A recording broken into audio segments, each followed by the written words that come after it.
बोलती पुस्तके. ज्यांना वाचनाचा नाद त्यांना बोलती पुस्तके घाली साद.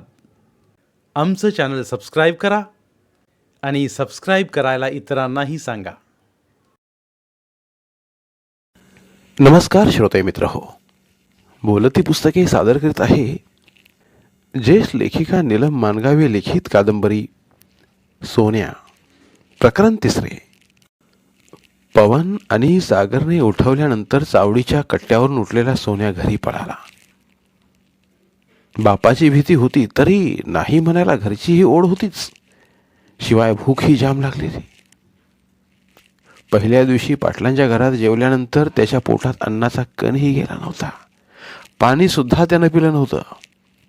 त्यात पुन्हा जागरणानं डोळेही चुरचुरत होते. अंगाची खाज कमी झाली तरी त्वचा अजून हुळहुळत होती. त्यामुळे कधी एकदा घरी जाईन असं त्याला झालं होतं. खळखळून आंघोळ करून न्याहारी करून मस्त झोपायचा त्याचा मूड झाला होता. पण झोपून कसं चालणार? 11ला शाळा होती आणि आज त्याच्या आवडत्या शिक्षकांचा पहिला तास होता. माने शिक्षकांचा मराठीचा तास त्याला कधीही चुकवावासा वाटत नसे. माने सर होतेही तसे. दिसायला छान, वागायला रुबाबदार, कपडे तरी नेहमी कडक इस्त्रीचे वापरायचे. ते मराठी असं छान शिकवायचे की तास संपूच नये असं वाटायचं. त्यांच्या शिकवण्यातून गड किल्ल्यांची भटकंती व्हायची, कन्याकुमारीची ट्रिप व्हायची. धड्यातल्या गोष्टी तरी असे शिकवायचे की घंटा कधी वाजली तेही समजायचं नाही. पण शाळेबरोबरच त्याच्या डोळ्यासमोर नागेश, किसन, सुरेश आणि शकील या मित्रांचे चेहरे आले आणि त्याला वाईट वाटलं. कालचे पैसे असते तर मित्रांना खायला दिलं असतं. बिचारा शकील कितीतरी वेळा उपाशी शाळेला येतो. नागेशला वही नसते, त्याला वही घेऊन दिली असती. किसनची चड्डी फाटली, त्याच्या चड्डीसाठी पैसेही देता आले असते. पण पवन दादाने सगळाच घोळ घालून ठेवला होता. पवनच्या आठवणी बरोबरच त्याला पाटील आजोबांनी बक्षीस दिलेल्या 5 रुपयांची आठवण झाली. बरं झालं 5 रुपये तरी आहेत आपल्याजवळ, त्याने विचार केला. 5 रुपयांची वही घेऊन नागेशला द्यावी की बिस्किट आणून त्याचा फडशा पाडावा. विचारांच्या तंद्रीतच तो दारात आला. दारात त्याचे वडील त्याचीच वाट पाहत राहिल्यासारखे उभे होते. पट्ट्यांची विजार आणि वर धुतलेलं पांढरं बनियन घातलेल्या वडिलांना पाहताच त्यांच्याकडे न पाहिल्यासारखं करून खाली मान घालून काहीच न बोलता तो आत चालला. तसं त्याने त्याला हटकलं. कुठं होतास रात्रभर? चिडलेल्या पण उपरोधिक आवाजातला त्यांचा थंड प्रश्न ऐकून सोन्याला भयंकर राग आला. किती काळजी, पोराची किती कळकळ. त्याच्या मनात विचार आला. माझ्याबद्दल प्रेम असतं तर रात्रभर त्याने मला शोधलं असतं. पण शोधायचं तर राहिलं बाजूला. रात्रभर यांची झोप झाली, सकाळची आंघोळ सुद्धा झाली, चहा सुद्धा झाला असेल. माझ्याशिवाय यांचं कशाला काय अडेल? मनातल्या विचारांसरशी त्याची जीभ कडवट झाली. वडिलांचा त्याला अतिशय राग आला. त्याच रागात वडिलांना उत्तर न देताच तो आत निघाला. तसे ते पुन्हा म्हणाले, जीभ तुटली की काय? कुठे काढलीस रात्र? मसनात. वयाला न शोभणाऱ्या कठोर शब्दात तो म्हणताच वडीलही फिसकारले. मग आलास कशाला परत? यमानं सांगितलं बापालाही बरोबर घेऊन ये म्हणून. अंगठ्या एवढे आपल्या पोराच्या बोलण्याने त्याचे वडील जयपाल नखशिकांत हादरले. काय करावे या पोराला? किती रागावलं, मारलं, कोंडून घातलं, उपाशी ठेवलं तरी हा जास्तच बेताल व्हायला लागलाय. क्षणभर त्यांच्या मनात विचार आला. त्याची आई कुसुम वारल्यापासूनच हा असा वागू लागलाय. आधी तो असा नव्हता. मला घाबरायचा, भ्यायचा. पण कुसुम वारल्यापासून जणू त्याचा पुनर्जन्मच झालाय. एकदम मोठा झाल्यासारखा तो वागू लागलाय. कुसुम वारल्यानंतर सुरुवातीला तो अबोल झाला, माझ्याशीही बोलेन असं झाला. एकटाच विचार केल्यासारखा बसू लागला. पण त्याचा कुणाला त्रास नव्हता की कुणाशी तो भांडतही नव्हता. पण त्याची आई होऊन सुगंधा घरात आली आणि तो बिथरला.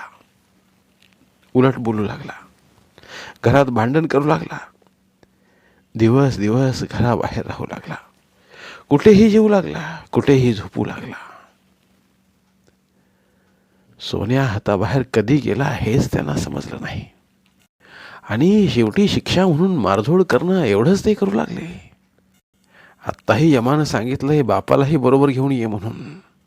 हे सोन्याच्या तोंडचे वाक्य ऐकताच त्यांना राग आला. रागाच्या भरातच त्यांनी करकचून त्याचा कान धरून पिरगाळला. पण सोन्या रडला नाही की ओरडला नाही. आवाज चढवून तो त्यांना म्हणाला, कान कशाला, मानच पिरगाळा की, म्हणजे आईच्या पाठोपाठ मलाही जाता येईल. सोन्याने कुसुमचा उल्लेख करताच त्यांचा हात आपोआप लटका पडला. हातावर कुणी घाव घातल्यासारखा त्यांनी त्याचा कान सोडला. कुसुमचा उल्लेख करताच त्यांची स्थिती हवा गेल्यासारखी होते हे आता सोन्यानं चांगलं जाणलं होतं. वडिलांनी कान सोडता सोन्या आत गेला. स्वयंपाकघरात आई नसल्याचं पाहताच तो खुश झाला. चुलीसमोर स्वयंपाक तयार असल्याचं पाहताच पुन्हा त्याच्या भुकेने मान वर काढली. जेवणाची आठवण होताच त्याच्या तोंडाला पाणी सुटलं. जेवणाची प्रबळ इच्छा होताच त्याच्या पोटात गुरगुरायला लागलं. म्हणून आता आधी जेवावे मगच पुढचं पाहावं मनात विचार येताच खुशीत त्याने देवळीतली ताटली घेतली. ताटलीत भाकरी घेऊन त्याने भाजीचे पातेले उघडून पाहिलं. पातेल्यात दोडक्याची भाजी पाहताच रागाने त्याने झाकण आपटून दिलं. दुसऱ्या पातेल्याचं झाकण काढताच आत त्याला तुरीच्या डाळीची उसळ दिसली. उसळ पाहताच त्याने तोंडात जमा झालेलं पाणी गिळून टाकलं आणि मोठा चमचाभर उसळ ताटलीत घेऊन तो बाजूच्या पाटावर जाऊन बसला. कधी एकदा घास घेईन असं झाल्यामुळं उसळ लावलेला भाकरीचा घास त्याने आधी तोंडात घातला. घास खाता खाताच मग त्यानं लोणच्याची बरणी घेतली. लोणचं आणि लोणच्याचा रस ताटात घेताच लोणच्यावर बोट टेकवून ते त्याने जिभेवर घासलं. आंब्याच्या आंबट चवीने त्याच्या भुकेला जणू पंख फुटले आणि त्याने आनंदाने खांदे उडवून डोळे बारीक करून जिभेने चाक चाक केलं. लोणचं लावलेला घास पुन्हा तोंडात घातल्यानंतर त्याने आपला मोर्चा दह्याच्या भांड्याकडे वळवला. चमच्याने घट्ट दह्याचा गोळा त्याने लोणच्याच्याच कडेला ठेवून दिला आणि मग खुशीत त्याने मांडी घालून जेवणाची बैठक जमवली. लोणच्याच्या रसाने उसळीतून बाहेर डोकावलेल्या तेलाने आणि दह्यातून सुटलेल्या पाण्याने गळ्याबाहेर घेतली. एकमेकांचे रंग एकमेकांत मिसळून गेले. पण सोन्याचे तिकडे लक्षच नव्हते. तो आपल्या संद्रीत चवीने जेवत होता. एवढ्यात त्याची आई सुगंधा पाठीमागच्या दाराने आत आली. स्वयंपाकघरात जेवणाऱ्या सोन्याला पाहता ती काळजीने म्हणाली, काय रे सोन्या, रात्रभर कुठं होतास? न बोलता सोन्या तसा जीव लागला. तसे त्याच्या जवळ येऊन त्याच्या पुढ्यात बसून ती म्हणाली, बाळ्या, मी तुलाच विचारते, कुठे गेला होतास रात्री? आई प्रेमात आली, काळजीत असली की बाळ्या म्हणते हे त्याला आता अनुभवानं माहीत झाल्यामुळं त्याने चमकून तिच्याकडे पाहिलं. वास्तविक बापासारखा तिलाही राग यायला हवा होता, पण न रागावता ती बाळ्या म्हणताच तो विरघळला. पण ही आपली सावत्र आई आहे. तिच्या डोळ्यातल्या अथांग माईला बाजूस सारून उसण्या रागानं तो म्हणाला, तुला काय करायचं आहे? असं बोलू नये बाळ. बाळ म्हणताच तो पुन्हा द्रवला. त्याची आईही त्याला बाळच म्हणायची. त्यामुळे बाळ हा शब्द ऐकताच त्याचा राग कुठल्या कुठे पळून गेला. पण हा बाळ आईच्या तोंडचा नसून आपल्या बापाच्या बायकोच्या तोंडचा आहे हे लक्षात येताच शेंगदाणे खाताना मध्येच कडवटदाणा तोंडात आल्यासारखी त्याची अवस्था झाली. पण सुगंधा पुढे बोलतच होती, अरे मी तुझी आई नाही का? नाही, तू माझी आई नाहीस. सोन्या एकदम उसळला. तू आई नाहीस, तू सावत्र आई आहेस. तू बाबांची बायको आहेस. तुझ्या नवऱ्यानं माझ्या आईला मारलं. माझ्या आईला मारणाऱ्याची बायको माझी आई असू शकत नाही. बोलता बोलता सोन्या रडू लागला. हातातला घास ताटात टाकून तो तसाच उठला. हात न धुताच कोपऱ्यात जाऊन बसला. सुगंधाही मग उठली. तोंडात पदराचा बोळा कोंबत माझघरात पळून गेली. तिच्या हुंदक्याचा आणि नाक वर ओढल्याचा आवाज आता सोन्यालाही ऐकू येऊ लागला. काय झालं आई? ललू नको. काय झालं तुला? सोन्याचा सावत्र भाऊ सुगंधाचा मुलगा सुनील आपल्या आईला विचारू लागला. काय झालं तुला? बाबांनी मारलं की दादानं लागवलं? आपल्या मुलाच्या आवाजाने ती जास्तच हुंदके देऊ लागली. तसा सुनील सोन्याजवळ आला आणि म्हणाला, दादा तूही ललतोस? तुलाही बाबांनी मारलं? आईलाही मारलं बघ. आईही ललते. चल ना दादा, दादा चल ना. सुनील सोन्याचा हात धरून ओढू लागला, पण सोन्या जागचा हलला नाही. मग सुनील पुन्हा आईजवळ जाऊन म्हणाला, आई दादाही ललतोय. चल ना, दादाला गप्प बसव. आईचा हात धरून ओढू लागताच ती उठली. सुनील आणि सुगंधा दोघंही सोन्याजवळ आली. बघ दादा, आई ललतीये. आई बघ, दादाही ललतोय. सुनील म्हणता सुगंधाने दोघांनाही आपल्या मिठीत घेतले. एवढ्यात काय तमाशा लावलाय घरात? सोन्याचे वडील गरजतात. क्षणभरच सुगंधाला चिकटलेला सोन्या शॉक बसावा तसा तिच्या मिठीतून बाजूला झाला आणि पाठीमागच्या दाराने बाहेर गेला. सोन्या बाहेर जाताच ती एकदम खवळून ओरडली, बाप आहात की कोण? जरा तरी त्या पोराला समजून घ्यायचं. रात्रभर पोर घरला आलं नाही, त्याची काळजी तर राहिलीच बाजूला, वर पुन्हा त्याच्यावरच ओरडता. तो काय म्हणतो, कसा वागतो दिसत नाही का तुला? मग काय चुकलं त्याचं? म्हणजे मी त्याच्या आईला मारलं? ते मला माहित नाही, पण त्याच्या कोवळ्या मनावर बसलेला घाव कधी बुजवायचा प्रयत्न केलात का आपण? बघावं तेव्हा हेडीस पिडीस. जरा तरी बापाची माया. सावत्र मी आहे की तुम्ही आहात तेच मला समजत नाही. जास्त बोलू नकोस, जीव हसडून हातात देईन. त्याशिवाय काय करायला नाही? काय?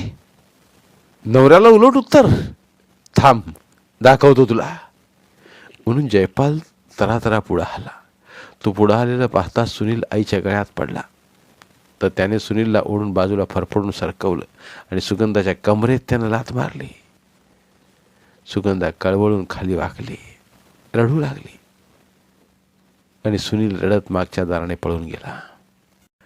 मागच्या दाराने रडत बाहेर असलेल्या सुनीलला पाहताच तिथंच मुलांच्या बरोबर क्रिकेट खेळण्यात रमलेला सोन्या आपल्या हातातील बॅट सुरेशच्या हातात देऊन सुनील जवळ आला आणि म्हणाला, काय झालं सुनिया? सुनील आपला जास्तच रडू लागला. तसा त्याच्या डोळ्यांतील अस्व पुसून त्याला बरोबर घेऊन तो बाजूच्या कुलकर्ण्यांच्या वाड्यावर जाऊन बसला. आपल्याजवळ सुनीलला बसवून घेऊन त्याचा हात आपल्या हातात घेऊन म्हणाला, सांग आता काय झालं? बाबांनी मारलं. सुनील रडत रडतच म्हणताच, काय? तुला मारलं? नाही, आईला मारलं. बाबानं आईला मारलं? होय, बाबाने आईला लाथ मारली.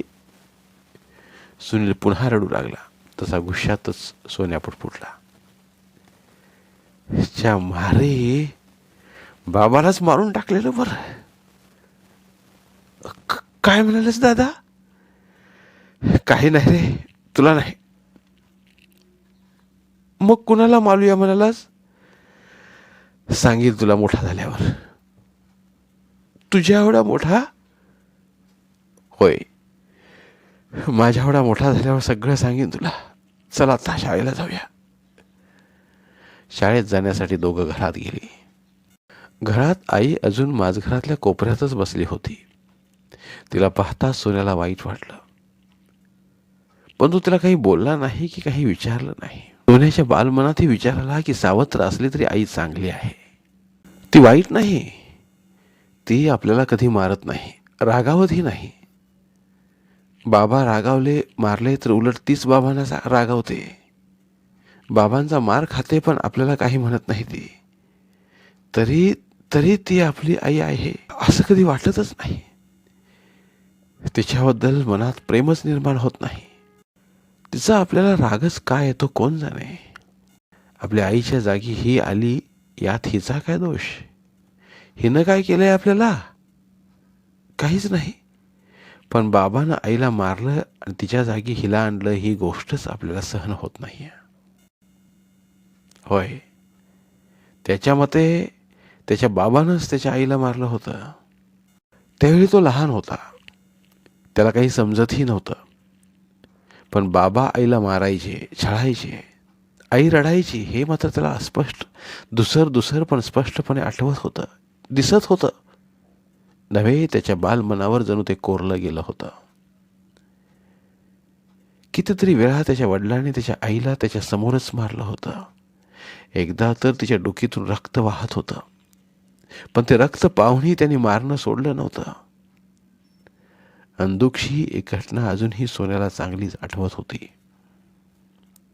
एकदा मारून मारून त्याने तिला माझघराजवळच्या छोट्या खोलीत कोंडून घातलं होतं. तिला कोंडून ते बाहेर गेले. सोन्या आपला वेड्यासारखा आई आई करीत दारात रडत उभा राहिला होता. थोड्या वेळात आतून पाणी पाणी म्हणाल्याचा त्याला क्षीण आवाज ऐकू आला. रडत रडतच तो खिडकीतून म्हणाला, आई, तुला पाणी पाहिजे? होय रे बाळ्या, पाणी पाहिजे, देशील? सोन्यानं मग आतून पाणी आणलं. खिडकीतून जायचं तर खिडकी त्याला हाताला येईना. मग पायाखाली बुट्टी पालथी घालून तो आईला खिडकीतून पाणी देऊ लागला. एवढ्यात वडील आले आणि त्याच्या कोवळ्या हातावर रट्टा देऊन म्हणाले, काही मरत नाही ती पाणी पाजवायला. त्याच्या कोवळ्या हातातला ग्लास खाली आपटला. पाणी सांडून गेलं आणि आत त्याची आई ओठावरून जीभ फिरवत राहिली. शेवटची घटना तर विसरू म्हटलं तरी सोन्याला विसरता येत नव्हती. त्या दिवशी सोन्या दुपारी शाळेतून आला. बालवाडीची शाळा 1ला सुटायची म्हणून तो लवकरच यायचा. रोजच घरी येताना त्याला धाकधूक वाटायची. आई घरात असेल काय, रडत असेल की चांगली असेल? बाबा तिला मारत तर नसतील की तिला कोंडून घातला असेल? अनेक विचार त्याच्या मनात यायचे. विचारांचं ओझं घेऊनच तो घरी यायचा. आणि त्या दिवशी तो घरी आला तर दार बंद. पाठीमागच्या दाराची कडी आत हात घालून काढता येते म्हणून तो पाठीमागच्या दारात गेला. आत हात घालून त्याने मधला आडना काढला आणि आई आई करीत आत गेला तर स्वयंपाकघरात आई नव्हती. तो माझ घरात गेला तर आई वर तुळईला लोंबत होती. तो ओरडू लागताच लोक जमली. त्याचे बाबाही बाहेरून आत आले, रडू लागले. पण त्याच्या बालमनात शंका आली, आईला बाबांनी तर वर बांधलं नसेल? तेव्हापासून त्याच्या मनानं घेतलं की आईला बाबांनीच मारलंय. आणि आई गेल्यानंतर थोड्या दिवसात ही आई आली होती. पाठोपाठ सुनीलही आला आणि सोन्या बिथरत बिथरत गेला. तशी ही आई त्याला काही म्हणत नव्हती, रागावत नव्हती, उलट ती माया करायला बघायची. पण सोन्याच दिशाशी फटकून वागायचा. जास्तीत जास्त घराबाहेर राहायचा. आईवर ओरडायचा, वडिलांना वाटेल तसा बोलायचा. माझ्या आईला तुम्हीच मारले असं सरळ सरळ तोंडासमोर म्हणायचा. वडील मग चिडायचे, रागवायचे, ओरडायचे, मारायचे, कधी कधी कोंडूनही घालायचे. मग त्याला पाणी मागणारी आई दिसायची आणि आपल्याला पण वर तुळईला टांगतील काय अशी भीती वाटायची. आणि ती भीती घालवण्यासाठी आपण घाबरलो नाही, आपण शूर आहोत, आपण बाबांना भीत नाही, उलट त्यांनाच रागावतो. कसंही बोलतो हे दाखवण्यासाठी तो आटापिटा करू लागला. कधी कधी त्याला त्याचे बाबा उपाशी ठेवू लागले. चहाही द्यायला त्याने आईला बंदी घातली. मग तो खाण्यासाठी चोरी करू लागला. पहिल्यांदा घरातून, मग शेजारून. चोरी करता करता आता गावात सुद्धा सराईतपणे चोरी करू लागला. खाण्यासाठी चोरी करणारा मग तो पैसेही उचलू लागला. चैनी करू लागला. आपल्याबरोबर आपल्या मित्रांनाही खाऊ घालू लागला. तेव्हाच त्याची नागेश, किसन, शकील आणि सुरेशची ओळख झाली आणि चोरल्या पैशातून तो त्यांची गरज भागवू लागला. बापाशी निर्ढावल्यासारखा बोलू लागला. वाढत्या वयाबरोबर बापानंच आपल्या आईला मारलं ही भावना त्याच्या मनावर खोलवर रुजत गेली. अलीकडे तो गावात एका दोघांजवळ असंही बोलून गेला होता की माझ्या बापाला मारल्याशिवाय मी शांत बसणार नाही. माझ्या आईला त्यानं मारलंय, त्याचा बदला घेतल्याशिवाय मी आता गप्प बसणार नाही. एकदा तर तो आपल्या बापाच्या तोंडावरही म्हणाला की अजून मी लहान आहे म्हणून तुमचं ऐकून घेतो, जरा मोठा झाल्यावर मग दाखवतो मी तुम्हाला की सोन्या म्हणजे काय ते. धन्यवाद. उर्वरित कादंबरी पुढील भागात.